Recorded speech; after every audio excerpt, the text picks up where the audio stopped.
Hello my quilty friends, in today's video I'm going to show you how to turn a small quilt into a wall hanging. Either it's a finished quilt and you need to work out how to do that, or you haven't quite finished it yet by adding on the binding, which is the perfect time to add fixtures to make it a wall hanging. Either way, I'm going to show you how to do that with two methods. The first one is with a wooden dowel and loops, and it's kind of got a Scandinavian feel, and my second method is what I like to call the invisible method. Let me show you how by starting off by making the loops for the Scandinavian method. To make my loops, I've got a 2.5 inch strip here that's the width of fabric, and you can make yours whatever width you'd like. I'm just going to start with a 2.5 inch strip. Then I'm just going to cut off these salvages here.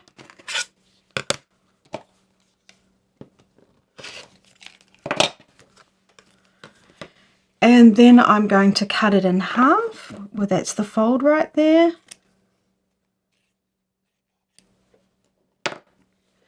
Then I'm going to face them right sides together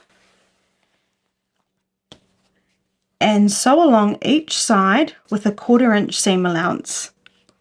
I'm not going to worry about pins, but use pins if you'd like to, by all means. I'm stitching at stitch length 2.5 and I'm using confetti wonderful thread. So I'm just going to start right on the very edge. I'm not going to worry about a back stitch, and I'm going to stitch with a 1/4 inch seam allowance.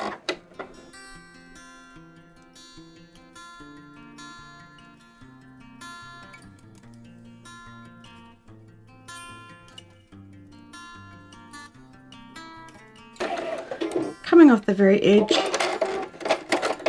cutting my thread and doing exactly the same on the other side.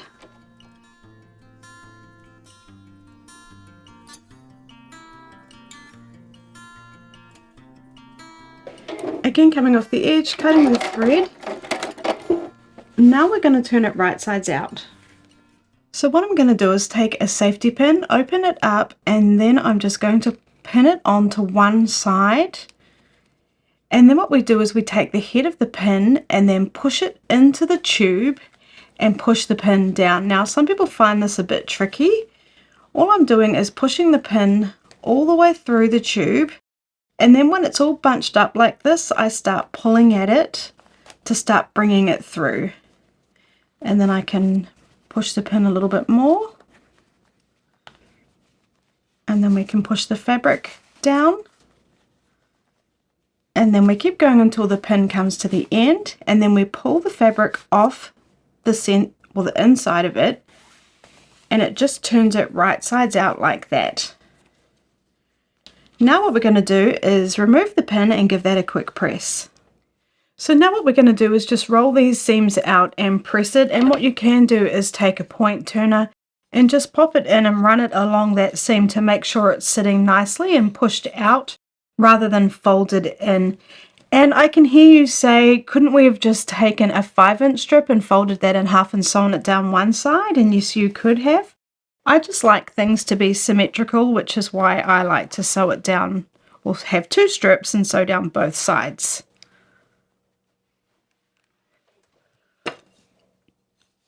Now we're going to cut it into 5 inch pieces, and I've just lined it up along a line on my ruler.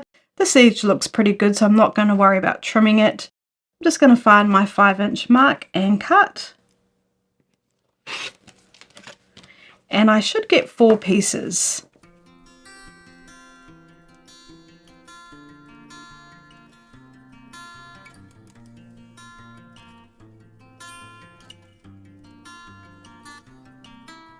Okay, perfect. Now let me show you how to attach them to our wall hanging. So now I've got what I'd like to be my wall hanging, and I've got my 4 little pieces that are going to be my loops. I just thought 4 would look nice. You could do less or more, you could make them wider or smaller. It's really up to you. But let's just have a look at the back. What I did with this was I did my self-binding technique, where I've used the backing, folded it over to make the binding. But it doesn't matter how you finished it off, the rules will be the same. And what we're going to do is we're going to take the loops that we made, fold them in half so that the edges meet up nicely, and then we're just going to place them where we want them to be along our table runner. So if we just have a look here, what we're going to do is we're going to sew it along this edge here, but we're going to sew it on this side in the ditch right there, and then we'll fold it up, and we're going to be putting our wood through the top here, so we're not going to see that the raw edges are here. So then I'm going to put my first one here right next to my binding. So I'm just going to take a clip and clip that in place. Now what I want to do is make sure it's about 1/4 of an inch past those original stitches where I can see my binding is. So no matter how you did your binding, you will have these stitches to use as a guide. So I'm just making sure those edges are past those stitches by about 1/4 of an inch, and then I'm just going to clip my loops on. I want to make sure, I'm going to just turn that one around. I just want to make sure that they're nice and straight, and they're nice and straight along the edge of the binding there, because when we flip them up, we want them to sit straight. So I'm going to put that first one there. Then I'm going to come across to the other side and do exactly the same thing. Fold my loop in half. I'm going to place it down on top of my wall hanging. I'm going to line it up so it's about 1/4 of an inch up past those stitches there. I'm also making sure that it's not going past the binding on this side. I think it will look tidier if it's sitting in within the binding. And then again, I'm going to clip.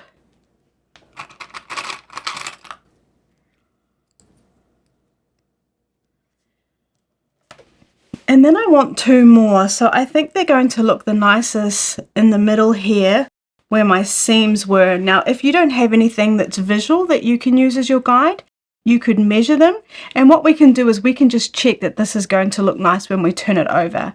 So just doing exactly the same, lining up those edges, making sure it's 1/4 of an inch past the stitches, making sure it's straight against this binding, and pinning, or clipping rather.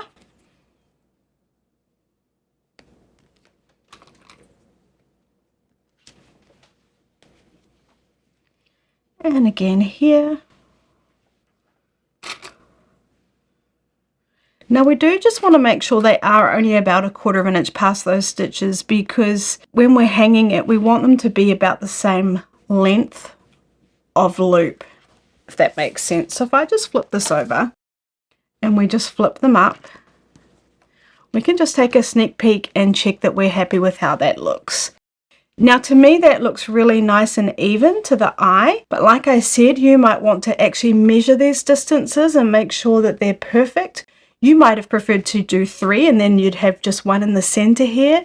You might have yours bigger, smaller, it's entirely up to you. Some people like to make a loop that actually goes the whole length, but I think it looks quite nice like this. Now what I'm going to do is a stitch in the ditch right here for each of the loops. So then one thing we need to know is where do we need to start and where do we need to finish, and you can just guess that if you'd like, or you could take a washable marker and just mark where it begins and where it ends, and I'm talking about the loop so you know where to stop and start. I'm just going to guess right now, but just do whatever you're most comfortable with. So I can feel it starts here, so I'm just going to start a little bit before it. I'm going to turn my hand wheel so I can put it right down, right so it's going to be a stitch in the ditch. Lower my foot.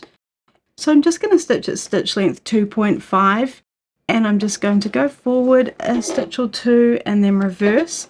I also have a tacking stitch on the sewing machine, which is really handy, and I could have also used that. And then I'm just going to go really slowly and stitch right in the ditch there. Now you could change your thread so that it matches the piece that you're trying to sew in the ditch on, if you're really worried that it's going to show.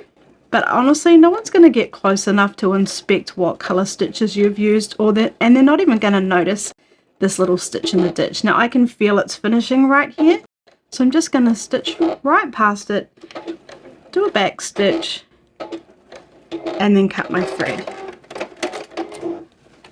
So that's the first one done. Now if I trim that thread there,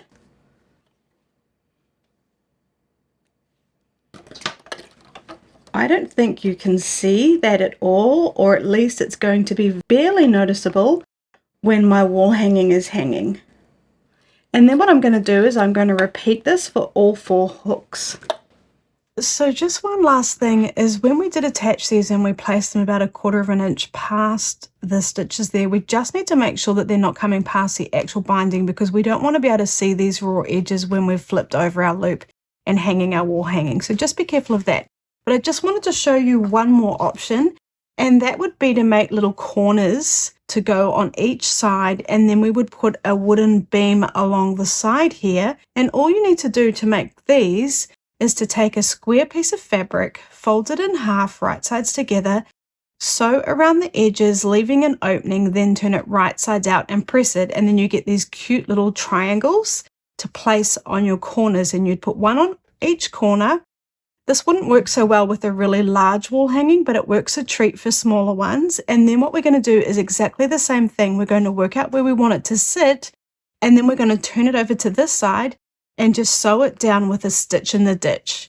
So I'll show you that finished on another wall hanging in just a second. So now let's take a look at another wall hanging. I haven't finished this. I still have to do my binding. And it's just before we attach the binding that's the perfect time to add on our loops or our little corners. Let me show you how. And if you'd like to make this wall hanging, I'll put a link down below for the video. We did this tutorial a couple of years ago. So I'm just flipping it over to the back, and this is the top here. Now here's the loop that we made previously. You'd make it just the same, and then all we do is work out where we want it to be on our wall hanging. So this one isn't as long as the bunnies, so I think it would only need 3 loops. So I would put one in the center here and then one on either side. But what I would do is work out where I want it to be, and then I would just tack it on, and then I would just do my binding just as you normally would. Isn't that so much easier? Now if you wanted to do the corner way that I showed you, that's even easier. All you need to do is take your square, fold it wrong sides together, and then we're just going to pop it on the corner just like that. So I would take it down, I would just sew it very close to the edge here just so that I know it's sitting really nicely, and then I would just do my binding as usual. Of course I'd do the same on the other side so we can put our wooden beam in along the back here. So then I got a wooden dowel from Lowe's, and it was really long, and we've cut it down to size. And what we did was we measured the length of the wall hanging, and then we added an inch to either side, cut it and sanded it down so it was smooth on both edges. It's about 1/2 inch thick, the wooden dowel, if you're wanting to look for a piece as well. And then all we're going to do is thread it through the loops.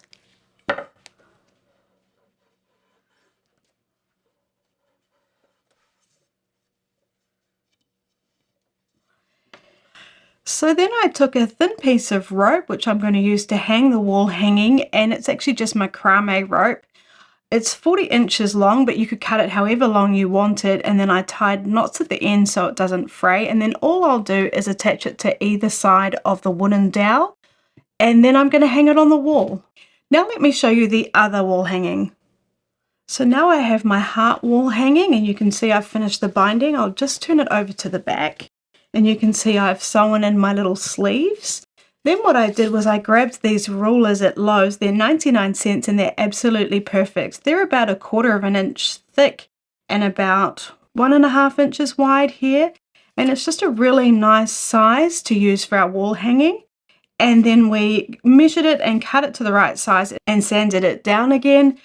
But honestly, I would have enough of the ruler left to do another wall hanging. So 99 cents is a bargain. All I'm going to do is slip that up and into the little sleeves that we made. Make sure it's sitting in there nice and securely. We're not going to see all this writing, so don't worry about that. And then what I'm going to do is I'm just going to get little hooks and hang it from underneath the wood here. So I'm going to use these command hooks. You can see they're just a really nice slimline hook that it will sit underneath this wooden piece here. So one last note is when I attached the string to my wooden dowel, it was hitting those loops and I didn't like that. So I just put a pin on either side, keeping the string in place. If you've enjoyed this video, please do hit the like button. It really helps me out. And if you'd like to make either of the wall hangings in today's videos, I'll put the link up here and here. Thanks so much, and I'll see you in the next video.